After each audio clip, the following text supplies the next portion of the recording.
Hello, brethren and sisters. May the love of the Lord, our Father Jah, be upon you, and that your lives has been enriched somewhat by listening to my videos and my speeches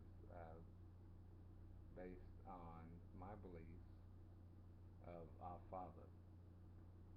I hope that you've truly been encouraged and that your lives will magnify and grow, and that you'll be able to help others in their lives.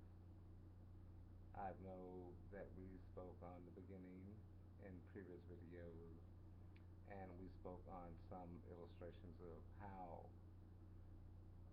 things we missed and didn't quite understand, and my entire point to my videos is that we gain a deeper understanding of what the Lord our Father truly has in store for us, and that you'll understand and can even provide feedback so we all can understand everything better.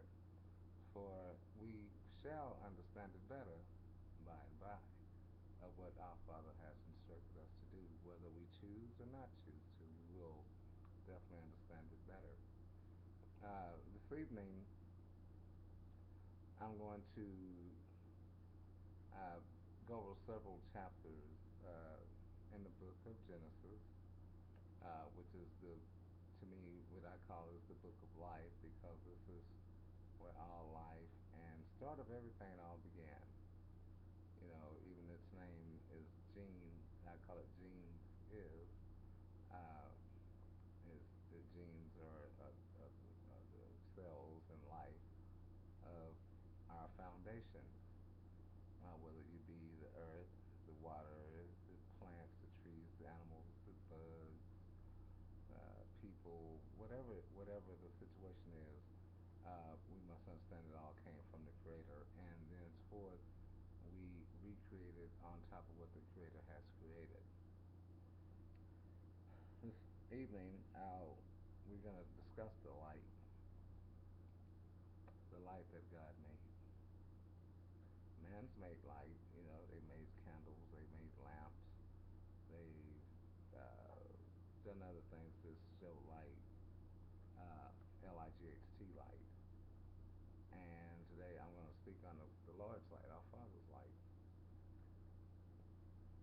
In Genesis 4, we'll read 4 through uh,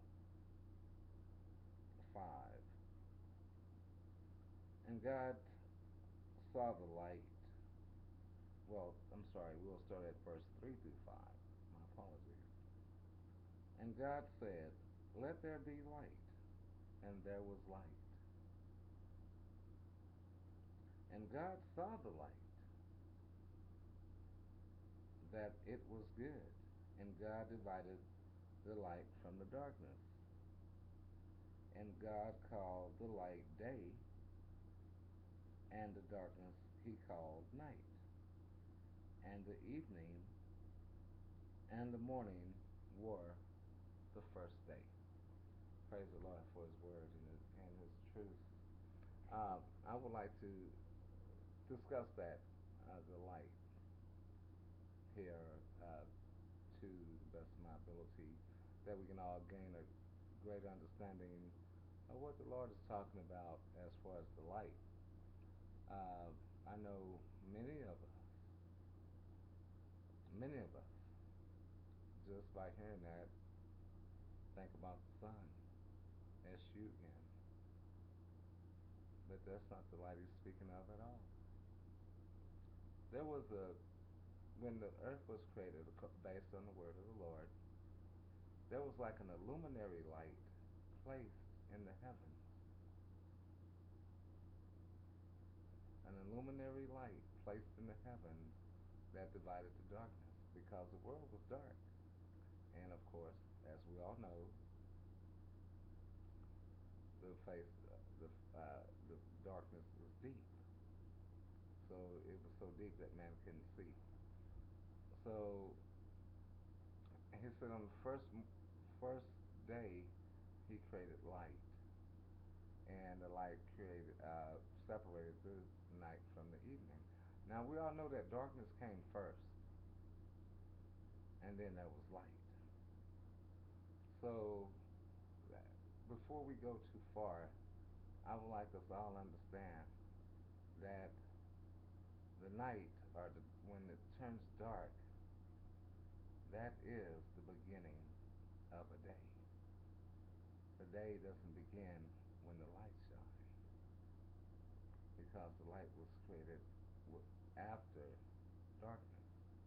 Darkness was first, and then was the light. Now the light was is just like a glow in the heaven, and it lasted its length of time, and we call that day. We still call it day. We call it today, today. We may call it Monday or Tuesday or Wednesday, whatever day, so on and so forth, depending, and also depending on which language you speak.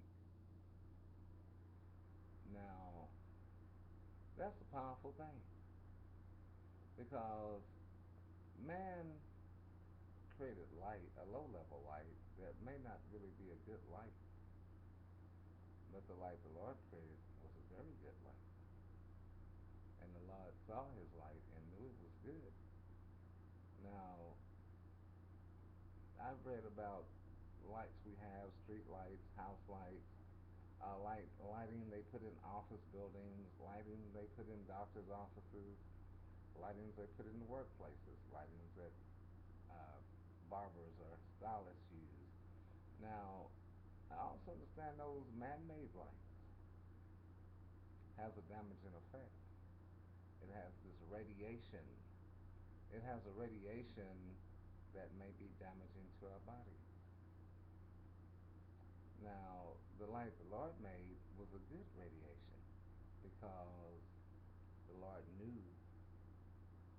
what was in this light and what it entailed and what his purpose of it was, other than just say, okay, I'm separating this darkness from the light, because that light was so that so that when he made his final product, which was man, that they could see what they were looking at, so they wouldn't be in darkness. Because if you think if we were just in total darkness, total darkness, couldn't see nothing, and you walk into a tree and won't even see the tree. So this light had to be created first before other things came about. You know, before the animals, before everything that has eyes, and there was light. Because the eyes gathered this light to see these images and could see what these images were and what they looked like, and could feel their hardness or their softness, or their could see their colors, or and so forth, so on. So the Lord realized and understood how important the light was to the remainder of his creation. See, what we go through today, man says he created things or he teaches you things, but he only teaches you a one-sided portion of it. You only have a degree of learning. You don't have a full spectrum of learning. You don't have the full spectrum of understanding. We go to school and get degrees of learning, whether it's a secondary degree or college degree or associates, bachelor's, master's, doctorate, a double PhD, or whatever we may have, an MD. You know, we only have a small degree of learning, and even though we have that degree, we may not truly understand. We just learn. A lot of us just know how to read a book and memorize what we read and understand what it is we read, but outside of the book, many of us don't have a clue of what things do and their true effect. You know, that's why certain people have do things in their fields in their careers that sometimes can cost them their career, you know, and they don't understand. They just think, oh, I just messed up, or I know I shouldn't have done this or that. But I was saying, understand the true effect of what they did and why they did it, and what the purpose of what they were doing. They should have done with it according to the word of the Lord, the word of our Father. See, you know, the Lord created light so we could see things, but in our minds, many of us are thinking evil continually. We continually think of most people, a lot of people, not all, a lot of people think of ways of how can I make more money? How can I get more women, more men? How can I make myself look younger, look better? How can I get a bigger house, a bigger car? How can I grow my business to make it more profitable? You know, I mean, we think of all these things, and in the process of doing these things, uh, we sometimes fail. We get there, but after we get there, we fail, and we don't understand. If we don't fail, we're not happy, and we're hurting, and we know we're hurting, and then we try to act like it's a small hurt. It's a small percentage of hurting. You know, whenever we do any one thing that shouldn't hurt, that's just like the light. When the Lord created the light to separate the day from the night, He didn't do it to hurt anyone, not anyone, not any plant, not any animal, not any person, not anything. You see, we see the light and we see the darkness, and it doesn't hurt. And that's how we should lead our lives. And when we do whatever we study or whatever we do or whatever it is, it shouldn't hurt anyone. It shouldn't hurt any one person or any animal or any plant or anything. Because, you know, that's the true reflection of light that we've gained from the light. You know, the Lord created light for us to see, but He didn't put it there for us to see how to hurt. But for some reason, man, animals continue to figure out ways to try to hurt each other. They even try to hurt the universe. They even try to hurt the creation from the Creator, because they can see what they're doing. Because the Lord gave us this light, and now we can see how to take something and try to knock down what the Creator created. And we're doing it not because we necessarily don't like the Creator, which we may not. We're only doing it because we want to be more profitable. We want to say, hey, I'm next to God. I'm God's people. You know, just all types of things.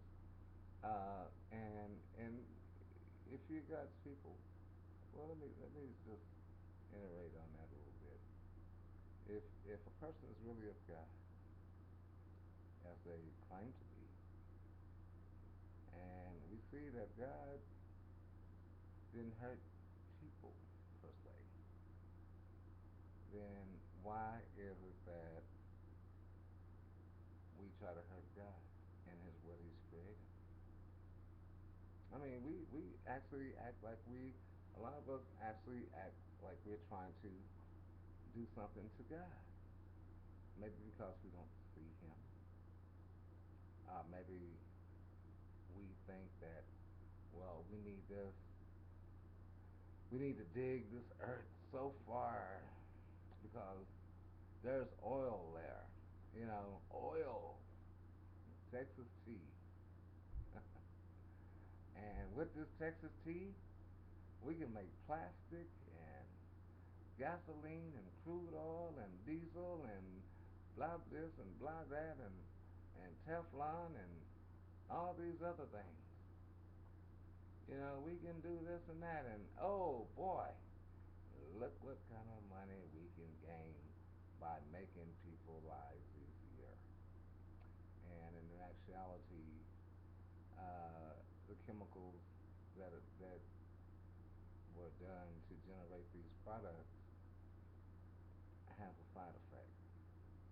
Because I mean, you eat a salad out of a plastic bowl, and then it's getting some type of crude oil in your system from it. And if you heat it up, if you use some heated food, that makes the crude oil product even melt more into your food.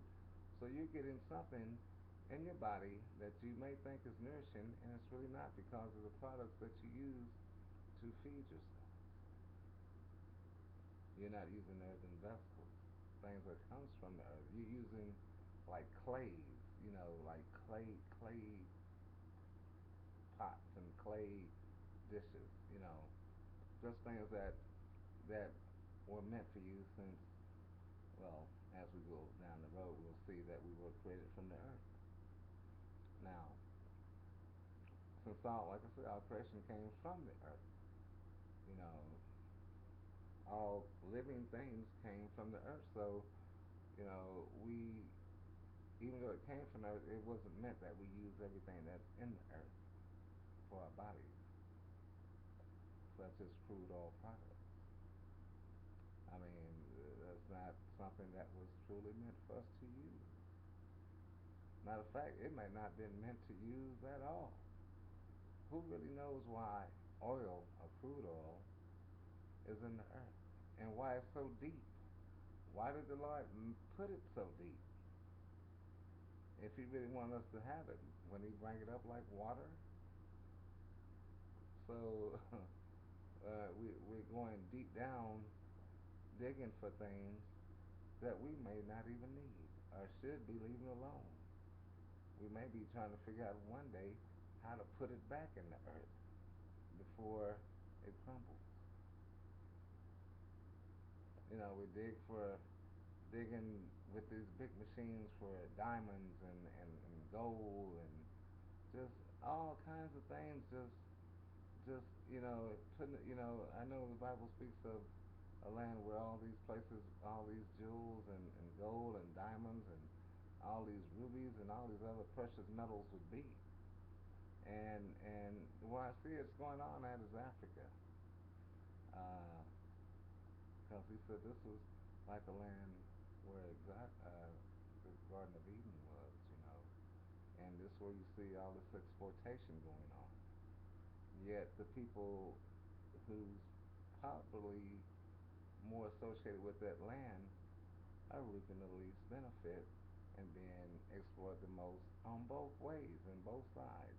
Either they're being exploited by getting the product, or they're being exploited when they're sold to some on the other side who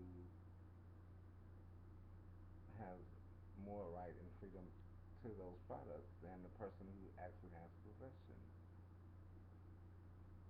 So, with that being said, uh, I see the evil, and that's not any love.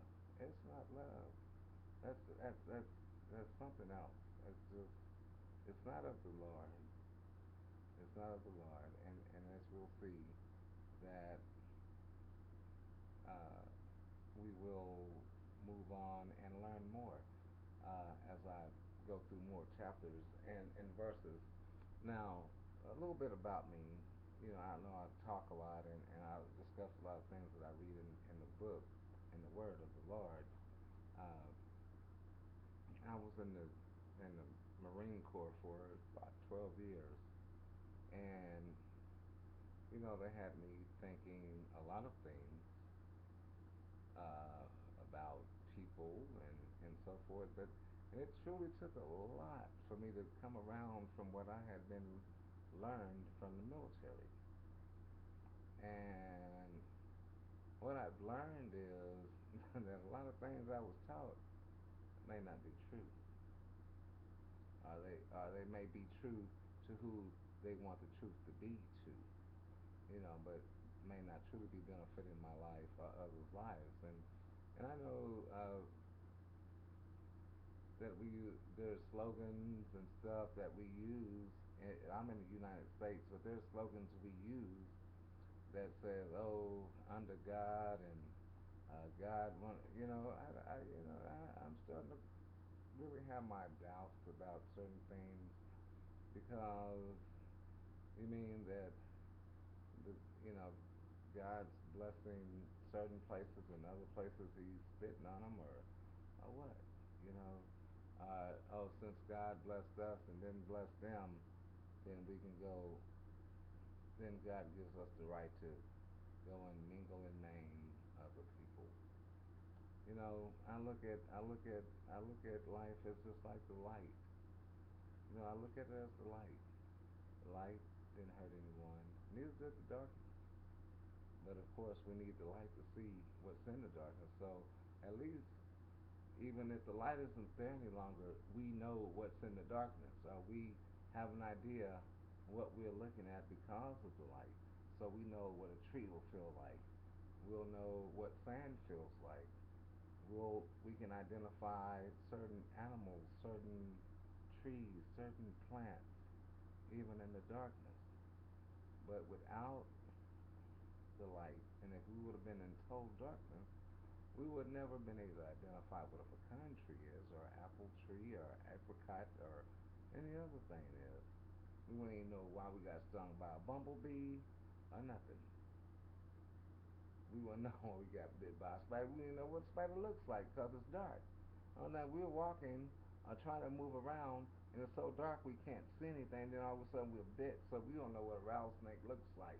But a rattlesnake was there, copperhead, but we never see it, or we never knew what it was because we never could see it. And next thing we know, it feels us. It feels our heat and strikes. But by being in the light, we know that these things do come about, and thank the Lord for the light that we can have even more understanding and knowledge. And that's the reason I think He gave us the light so we could learn and understand things, and that we could see what we understand it.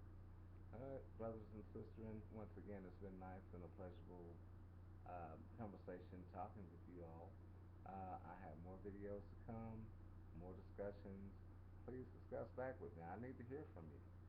I want to hear uh, what you have to say about what's being taught, what I'm teaching you. I want some feedback. See, and I tell you, I'll say this here. I only go from uh, Genesis to Malachi, which I call the Book of Truth. Uh, I know some of you have other words for it, but once you get around to it and understanding, everything else will only confuse you. And in some says, well, it's conflicting because it's confusing. And I think that was set up purposely, not by our Father, but by others who meant to confuse us. Anyway, we're going to try to keep the story straight and get everything straight, but I'm not here to discuss that right now until we kind of go a little bit further along in the Word and try to gain some understanding of things. So, therefore, once you begin to understand, uh, then you'll know exactly where I'm coming from. I am an Israelite. Now, I know that you all said, well, I've seen other Israelite videos, and they're reciting the Bible and doing this and this and blah blah blah. Well, let me tell you, I thank my brothers. I think they're definitely on the correct track. But I actually had words from the Lord. I actually got a message from the Lord. So I'm not going to speak what I speak. I may agree with what they're saying on certain parts, but yet I have inspirational words from the Lord that has truly encouraged my life. And I'm going to try to encourage your life because I feel like this is what He wanted me to do. Now, here I go jumping again. Uh, in the book of Malachi, fourth chapter, the Lord said He's going to send uh, Elijah back if He doesn't smite the earth with a curse. Now, you know, but we don't know who Elijah is or who He meant to be Elijah. You know, Elijah just means a servant of God. So He said He's going to send His servant back. We don't know His servant. And I'm like, well, it says that He's going to regulate the hearts of men with their fathers and sons, mothers and daughters. Now, and I asked myself the question, gosh, well, how is this person going to do this? He would have to be on every news channel in the world to get the speak to all these people. And then guess what? Thank God for YouTube. This may be the way. Thank you, my brother and sister. And may the Lord bless you and inspire you and keep His loving arms around you. Our Father truly loves us and wants us to truly understand His words and gain understanding and knowledge. And fear of Him is the beginning of wisdom.